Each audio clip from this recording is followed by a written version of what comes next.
Veníamos hablando de la serie acerca de altares. El último que pudimos ver fue el tabernáculo, como al ingresar allí al tabernáculo había un altar del sacrificio, después estaba la fuente del lavacro.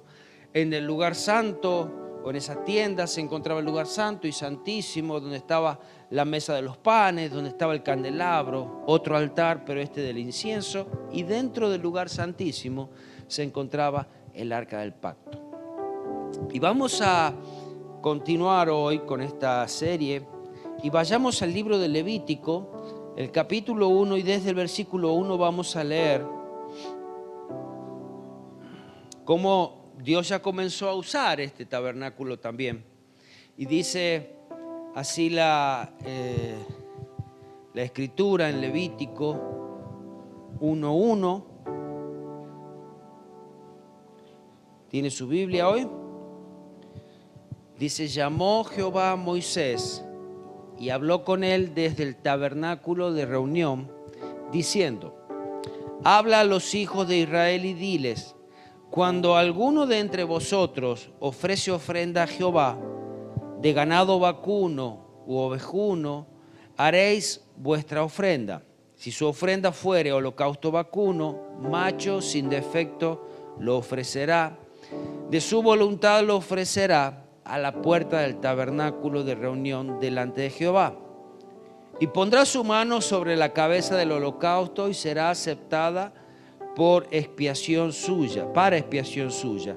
Entonces degollará el becerro en la presencia de Jehová, y los sacerdotes hijos de Aarón ofrecerán la sangre y la rociarán alrededor sobre el altar, el cual está a la puerta del tabernáculo de reunión. Y degollará el holocausto y lo dividirá en sus piezas, y los hijos del sacerdote Aarón pondrán fuego sobre el altar y compondrán la leña sobre el fuego.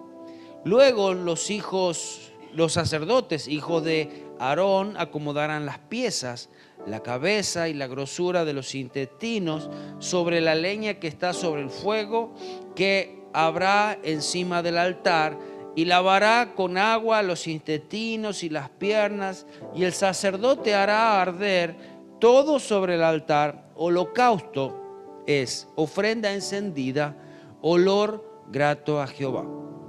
La verdad que todo esto parece como raro, desconocido, porque no lo hemos visto, no lo hemos vivido, porque hoy el sacrificio perfecto fue Jesucristo. Pero tiene mucho significado poder entender todo lo que Dios había instituido, porque todo eso hoy también se refleja y hoy también se lo usa. Dice que Dios había hablado desde el tabernáculo.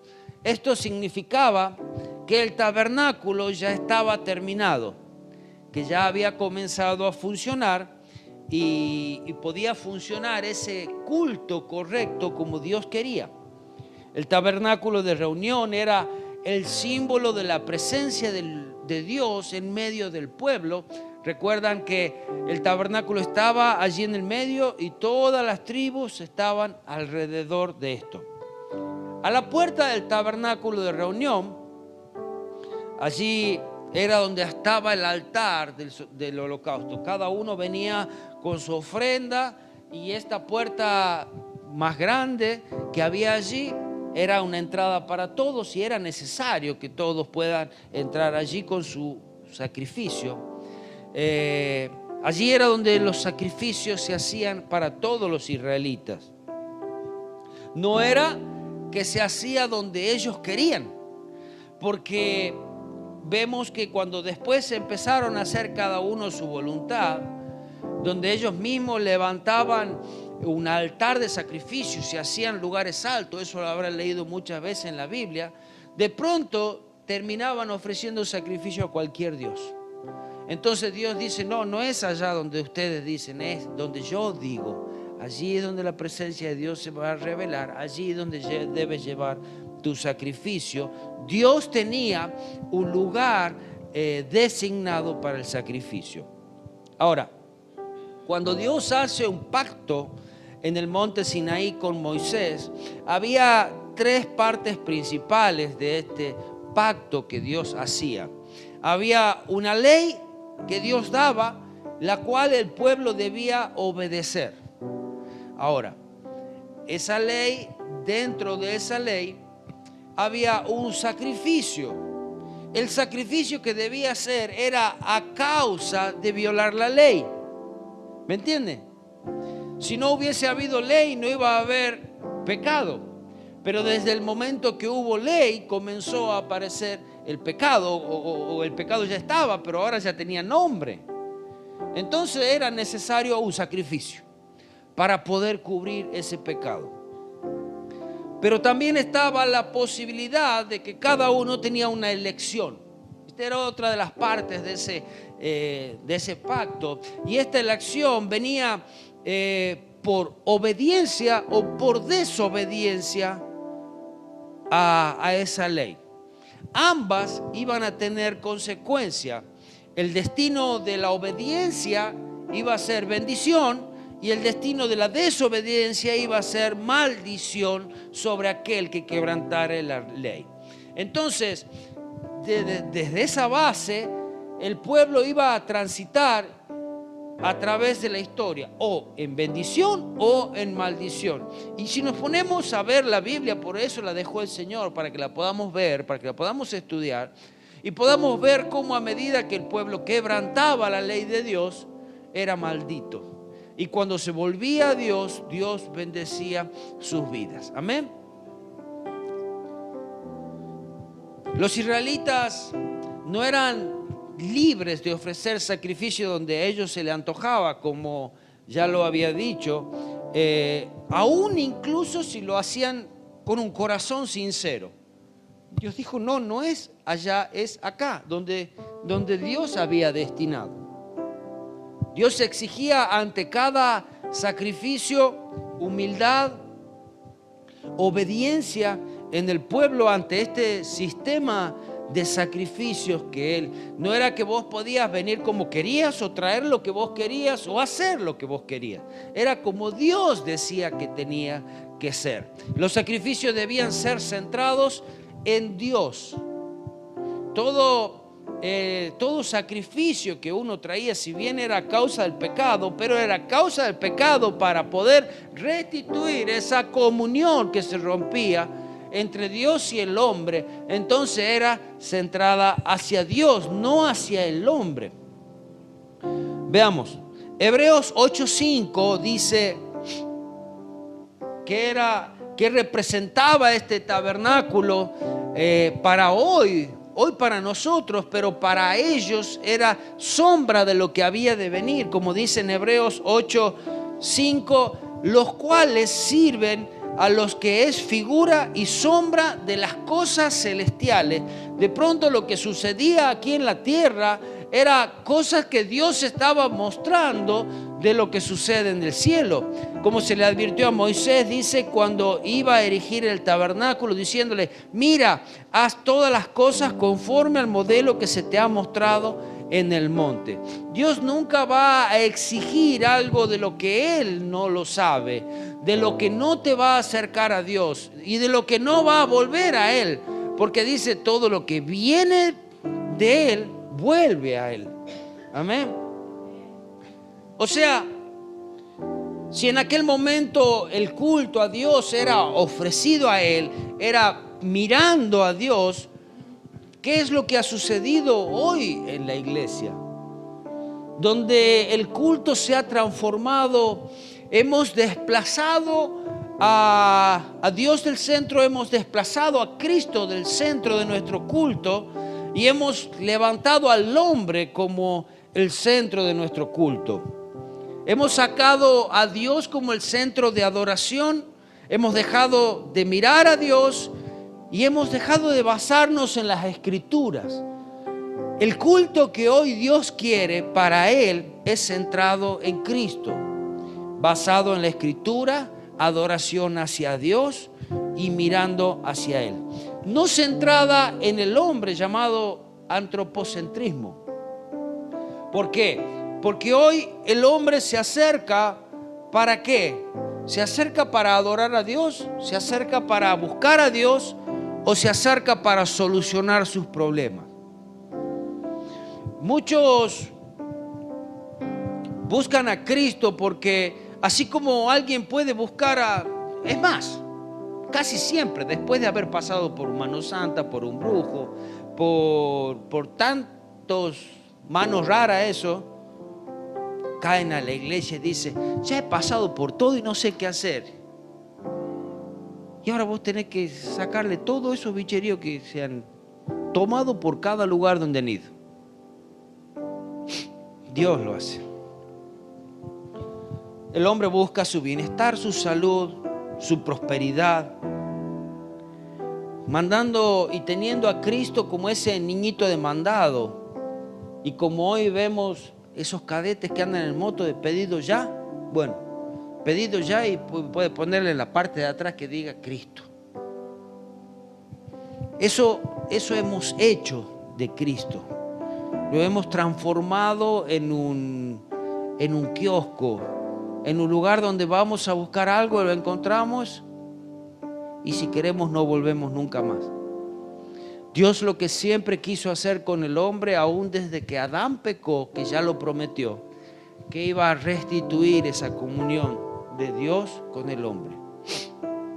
Ahora, es real que los hombres necesitamos, que nos enfermamos, que tenemos problemas emocionales, que tenemos problemas económicos, pero cuando ponemos a Dios en el centro de nuestras vidas, todo lo demás se soluciona solo, porque es Dios el que lo hace.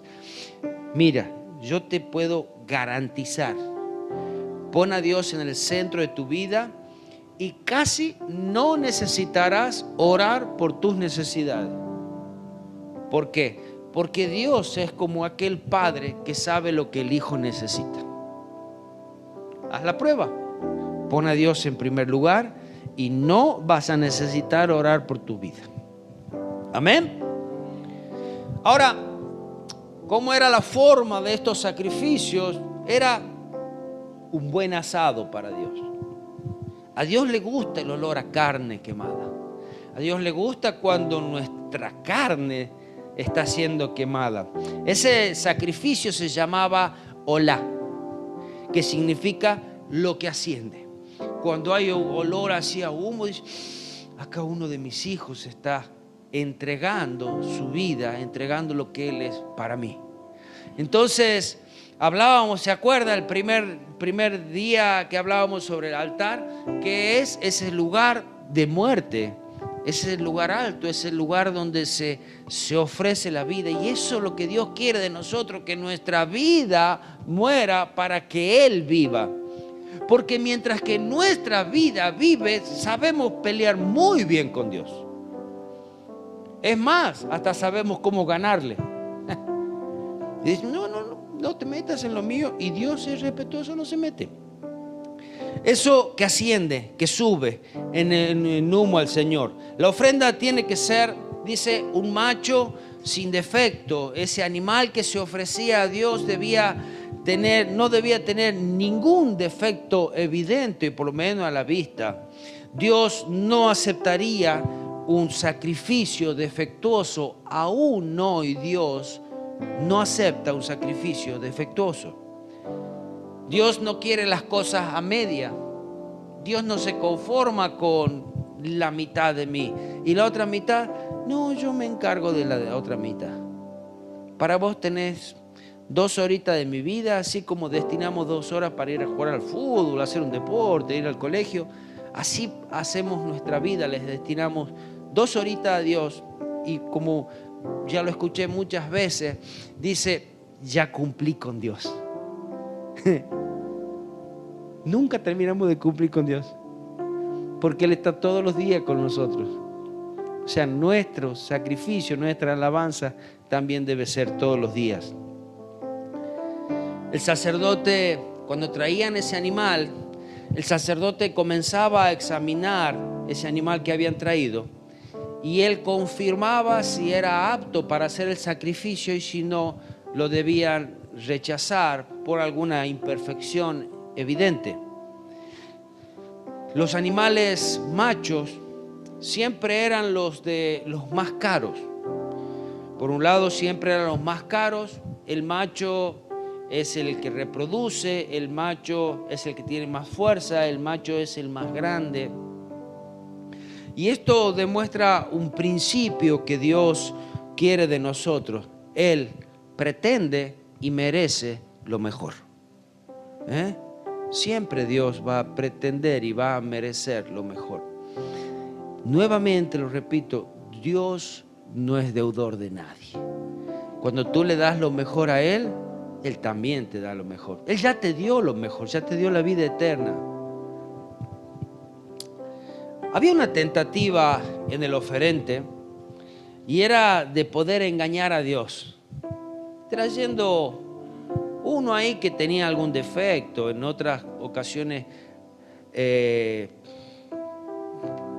habla también la Biblia de aquellos animales defectuosos, lo vamos a ver en otro momento.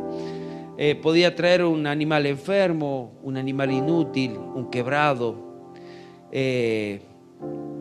porque ese animal tiene menos valor, nos costaría menos plata, sería de menos impacto económico para nosotros.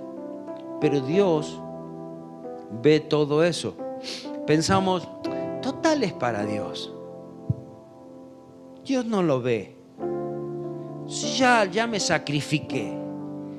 Y así ese pensamiento mediocre hay en nuestras vidas, como lo hubo siempre en el hombre, ¿no? De tratar de traer a Dios lo que sobra, tratar de dar a Dios lo que encuentro. Una vez me acuerdo y me recordé esto, teníamos clase de actividades prácticas, hoy creo que se llama tecnología en las escuelas, y había que llevar algo para hacer. Yo no escuché o no llevé nada. Entonces empecé a pedir a mis compañeros que me tiren algo. Uno me dio un pedazo de cartón, otro me dio un poco de hilo, otro un poco de plástico. Le digo, ¿qué hago? Hice un portarretrato. Pero la cuestión es que con ese portarretrato que no me costó nada, como dicen hoy yo choreé un montón de clases y seguía y le daba así el portarretrato como para hacerle la formita y llevaba otro hilo y otro. Y no sé cuántas clases había estado con eso. Era un portarretrato tan barato, con tan pocas ganas que lo hice, con tan poco esfuerzo. Y esa fue la imagen que me vino cuando hablo de esto, que a Dios queremos darle lo que no nos cuesta, a Dios queremos darle lo que nos sobra. Amén. De pronto llevaban ese animal, total se va a quemar. Al fin, si está, no sé, con poco pelo, si está con alguna enfermedad, total en la parrilla se quema todo. Dios no lo ve. Pensamos, si total Él no está presente. Él está presente en todo tiempo, en todo lugar. ¿Y sabes desde qué momento Él ya sabe cómo es tu ofrenda? Desde el momento que nació en tu corazón. Desde el momento que dijiste, total es para Dios. Existe esa tendencia de dar a Dios cosas menores. Hay una historia, cuenta la historia del labrador cuya vaca dio a luz gemelos. Y juró que le daría uno de los terneros a Dios. Bueno, mire, un 50% de su producción dándole a Dios. Y había tenido estos gemelos. Y dice así, él no decidía cuál de los terneros le iba a dar a Dios.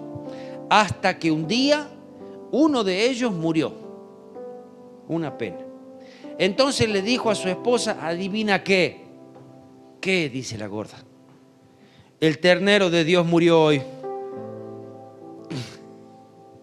Somos así, ¿verdad? Esto era de antes, pero somos así hoy. Dios justo lo que el tiempo que tenía para vos, me salió algo. Dios justo la ofrenda que tenía para vos, tuve que gastar. Y Dios, no tengo. Fíjate qué vas a hacer vos. Esto no debe ser nuestra actitud. Siempre debe ser lo mejor. Y aún cuando se hacían estas ofrendas, había ofrendas de menor valor.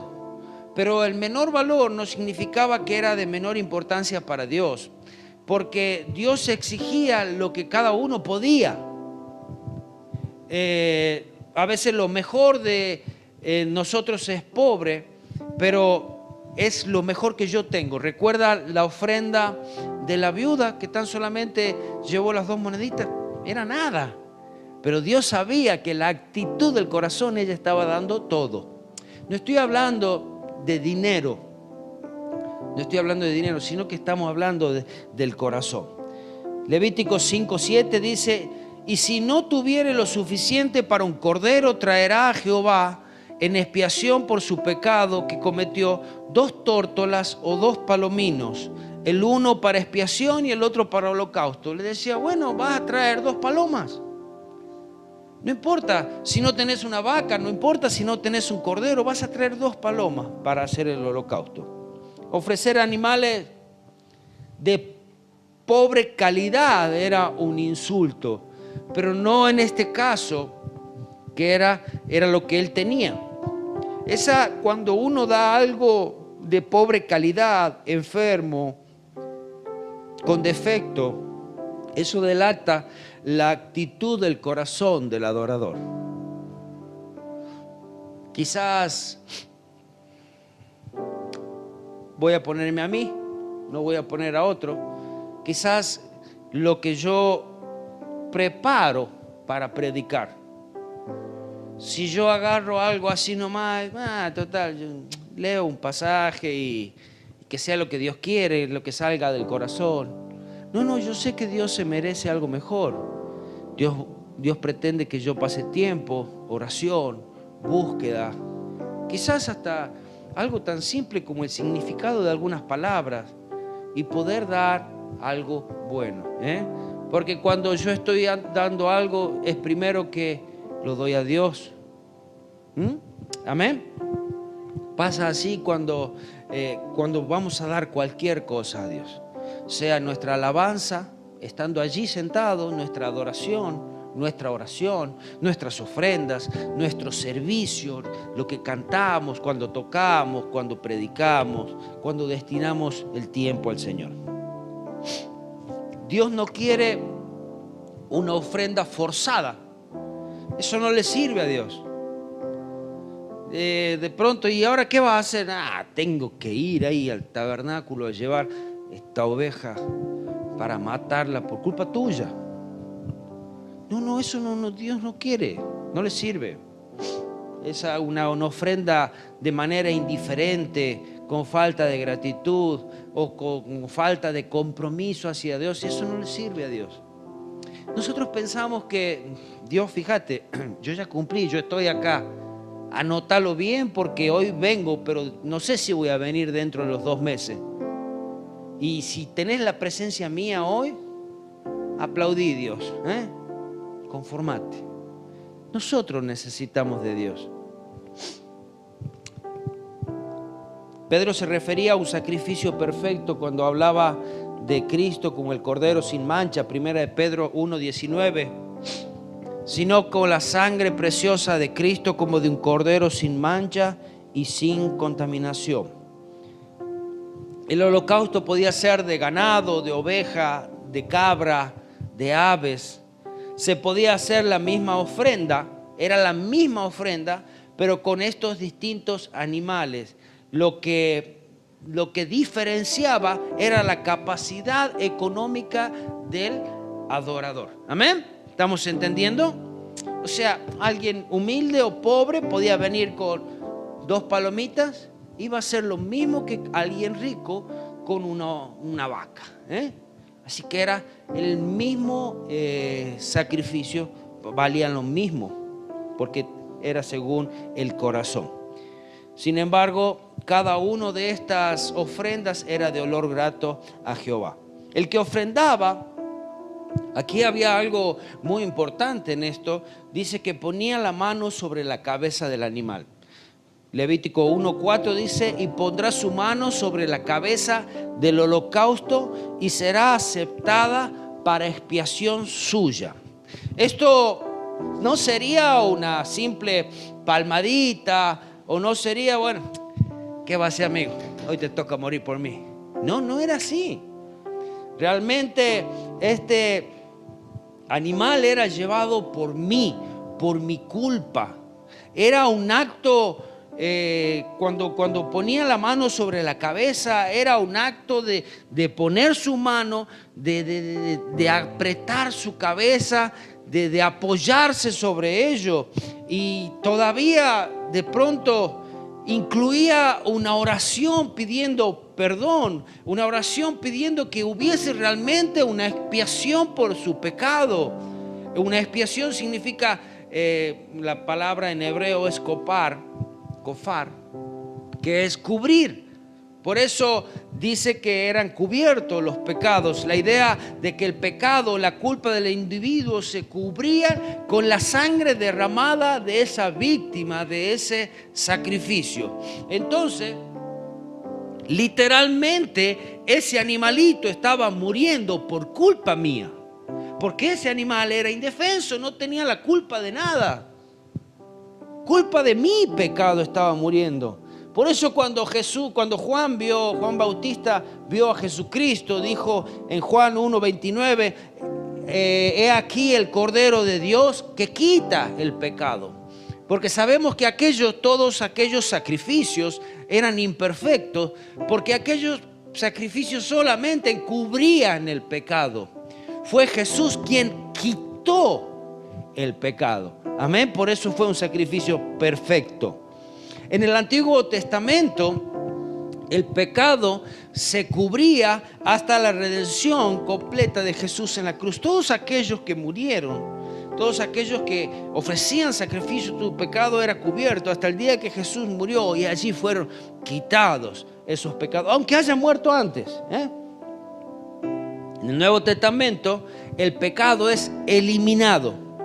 Esa era la verdadera expiación, una expiación instantánea. Se lograba mediante solamente el sacrificio de Jesús en la cruz y yo creer que Jesús había vencido en la cruz. Por eso el creyente debe estar allí al pie de la cruz y creyendo en esa obra que Jesús lo hizo. No sobre la base de lo que el creyente puede hacer, porque no podemos hacer nada para ser perdonados, porque lo que podemos hacer solamente es creer que Jesucristo ya lo hizo. No va a ser por tus obras, no va a ser por las veces que vengas o no vengas a la iglesia, no va a ser por las obras que haya en la calle, si hiciste cruzar a la viejita, si le llevaste la bolsa, si barriste la vereda del vecino, si le ayudaste a tu mamá. No es esas obras que demuestran lo que nosotros somos, más vale, pero es Jesús quien hizo la obra. Existen dos pensamientos sobre la religión y usted lo habrá escuchado. Está la religión general de la humanidad, que dice de cosas que hay que hacer. Pero si yo soy bueno, no le hago mal a nadie y yo hago caridad, y entonces la humanidad piensa que el hacer te va a hacer salvo. Y no, la verdadera religión es el hecho, no lo que uno hace, sino lo que ya fue, que es Jesucristo en la cruz. Amén. Nosotros no podemos hacer nada para ser salvos. Nosotros, a causa de nuestra fe, a causa de nuestro cambio, a causa de nuestra vida cristiana, sí, vamos a hacer, porque vamos a demostrar los frutos. Amén. Inevitablemente un cristiano tiene que tener fruto. Entonces, para que nosotros nos acerquemos correctamente a Dios, la mayor devoción y entrega es llevarnos a una mayor dependencia de Él, a un mayor sacrificio. ¿Por qué? Porque el verdadero sacrificio fue Jesús, esa expiación de Dios a través de Jesucristo. Amén. ¿Estamos hasta aquí? Colocar las manos sobre la víctima, sobre el sacrificio, era un elemento de de que Él me estaba representando, de que Él estaba sustituyendo mi vida, porque el que verdaderamente tenía que ir al asador era yo. Porque la causa del pecado es muerte. El pecado te lleva a la muerte. Entonces, por causa del pecado, había alguien que debía morir sí o sí. Y en este caso, era ese cordero que iba a morir. Estaba poniendo los pecados sobre la cabeza del animal a fin de que la muerte quitara y limpiara su vida. El animal llevaría los pecados de la persona y moriría en su lugar. El animal tomaba mi lugar diciendo, este animalito, es que pongo yo mis manos sobre él, soy yo. Soy yo. Esta vida va a morir por culpa mía, así como yo debía morir. Y este olor, esta fragancia, este asado, este olor a carne quemada, este olor a sangre quemada, era de olor grato para Jehová. Los antiguos israelitas tomaban el pecado muy en serio, quizás más que lo que hoy podríamos tomarlo. Hoy pensamos que por gracia nosotros podemos hacer lo que queremos. Total, venimos a Dios, Dios nos perdona. No era así nomás pecar. Caminaban en puntita de pies para no pecar, porque pecar les costaba muy caro también. Y vamos a verlo. Muchos tomaban el pecado mucho más en serio que hoy en día. ¿Por qué? El sacrificio tenía impacto sobre las vidas, impacto tenía sobre mi vida, sobre la vida del otro socialmente, impacto psicológico. El pecado causaba que alguien debía morir para tomar mi lugar. ¿Usted alguna vez se puso a pensar que alguien murió por usted? De pronto vemos a Cristo como una figura, como algo que se repite, como algo, Cristo murió por mí en la cruz, qué lindo. Pero imagínese esto, viene un colectivo y el colectivo lo va a chocar a usted y usted va a morir. Pero de pronto viene alguien y lo empuja a usted, usted sale del camino del colectivo y el colectivo lo choca a él. ¿Usted qué va a decir?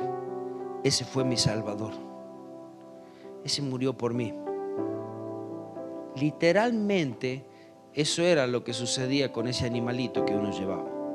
Debía morir por mí. Es lo que hizo Jesús en la cruz, morir por mí, porque yo debía morir.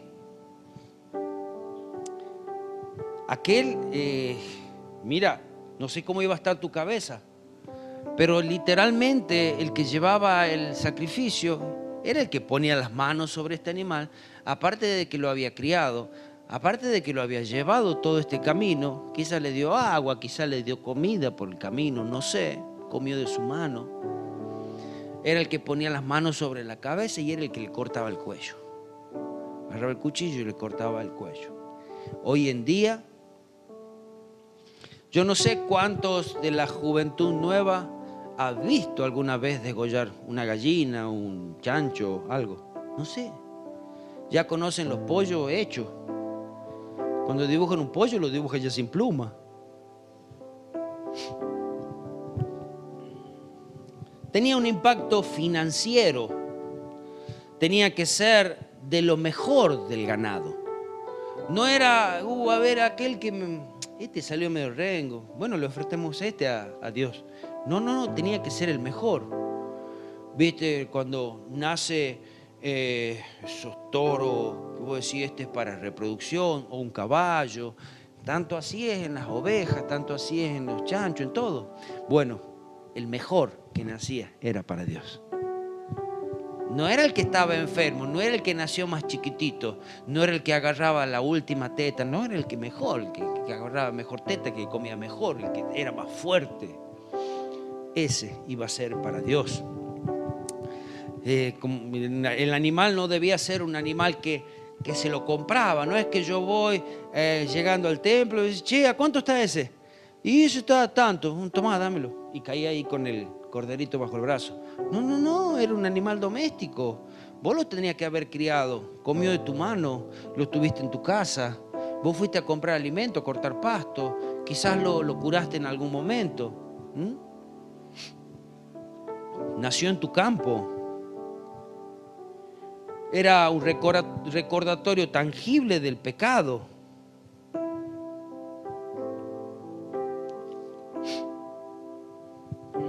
Dios demostraba que estaba interesado en el corazón del hombre más que en el sacrificio. Estaba interesado en lo que había detrás de toda esta ofrenda. Si el sacrificio se hacía de corazón sincero, era aceptado por Dios. Ahora, ¿podía no ser aceptado ese sacrificio? Claro, porque Dios mira el corazón. No me vengan a hacer las cosas así mal y decir, no, de corazón lo estoy haciendo. Corazón medio aburrido.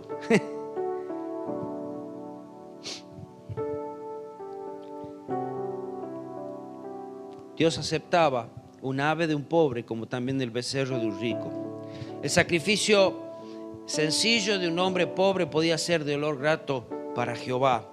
El sacrificio tenía que corresponder según la capacidad financiera. Me puse a pensar, ¿cuánto podía costar un sacrificio?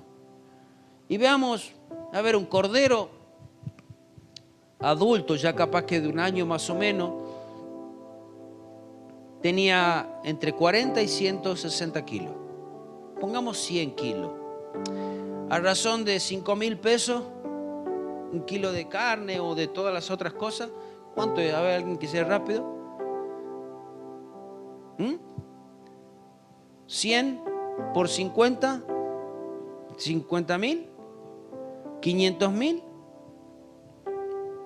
A ver, ¿cuánto? 50.000. ¿Ah? Ok. Un sacrificio costaba 50.000 pesos. No, 5.000 no. 100 por 50. 5.000. 100 por 500. Ahí sí. Pongamos por un kilo de carne. 50.000 pesos. 500.000 a 5.000, 100 por 5.000, 500.000. ¿Y quién se anima a sacar 500.000 para ir a la casa de Dios? 50.000. Sí. ¿Quién se anima a sacar 50.000? O 20, o 10. ¿Ah? Para decir, no, vengo aquí a pagar mis pecados. Y una vaca que pesaba como 300, 400 kilos por casi el mismo precio. ¿Ah? Sí, ese millonario. Eso entonces era un impacto económico en las personas. Y ahora, si era el mejor, costaba más. Porque estamos hablando del precio regular. Pero si era el mejor, costaba más. Era, justo le voy a entregar. ¿Vos viste de lindo que estaba para tener cría ese corderito? Sí, tengo que entregar a Dios. Ese me hubiese sacado muy buenas crías, vos sabés. Y no, pero le mezquinamos a Dios. Obvio, así es tu ofrenda, así es tu sacrificio, así lo recibe Dios. Amén. A Dios no lo podemos engañar. Cuando Dios hizo su ofrenda por el pecado, cuando Dios tuvo que ofrendar por el pecado, ¿qué dio Él? Su Hijo. Su único Hijo. Por un desagradecido como nosotros, por un pecador como nosotros. Y allí póngale por un violador, por un asesino, por un ladrón, por un mentiroso, por un adúltero, por un fornicario. por lo que quiera. Dios lo dio a su hijo, único hijo. Ese sacrificio tenía un impacto social. Matar su animal, se escuchaban los gritos de la muerte de ese animal, el ganado, sea de las ovejas, de las aves. Se sentía el olor a la carne quemada. Comprendía que cada persona a su alrededor, su familiar, sus vecinos, aún sus líderes, eran pecadores y necesitaban del perdón divino. Mire, mucho impacto era uno decir, muere el animalito, chao.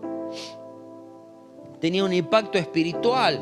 Esto le recordaría que el pecado es importante entre Dios y usted. Que el pecado se interpone en esa comunión entre yo y Dios. Que el pecado corta la comunicación y que la paga del pecado no es otra cosa que la muerte. No había tutía, como dicen a veces. No había otra manera. No había una coima, no había un amiguismo. Che, mira, yo soy amigo de tal. Nada. Paga del pecado es muerte, la única entrada. Y que también la misericordia de Dios era aceptada por la muerte de un animal, por el sacrificio ese. Por lo tanto, se hacía muy difícil mirar con liviandad lo que eran los sacrificios. Esto era un altar. Y hoy en día Dios no mira con liviandad mi sacrificio. Porque hay sacrificios que yo tengo que hacer, lo vamos a saber después. Hay sacrificios que hoy en día tengo que hacer. No vienes con una ovejita bajo el brazo. No vienes acarreando una vaca, un toro. Pero sí hay sacrificios que hoy nos toca a nosotros a causa de ese sacrificio perfecto. Amén.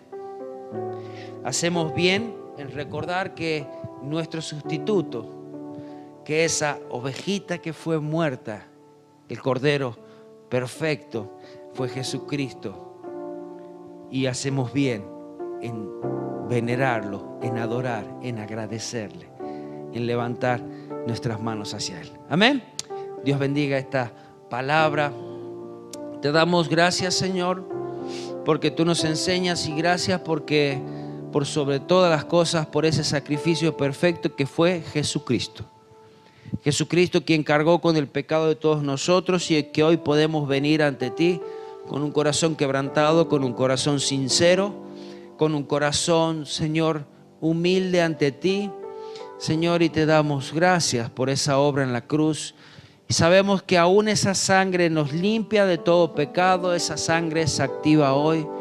Señor Jesús, perdona nuestra indiferencia, perdona esa capacidad de mirarte a ti con esos ojos con los que tú nos miras, Señor, y tan solamente poner nuestra mirada en un Dios que creemos que es nuestro servidor, nuestro siervo, Señor, pero queremos ponerte como Dios sobre nuestras vidas, sobre nuestras casas, sobre nuestros hogares.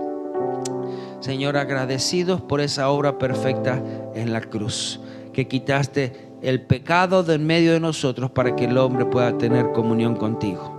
Señor, gracias por todo, en el precioso nombre de Jesús. Amén, amén y amén.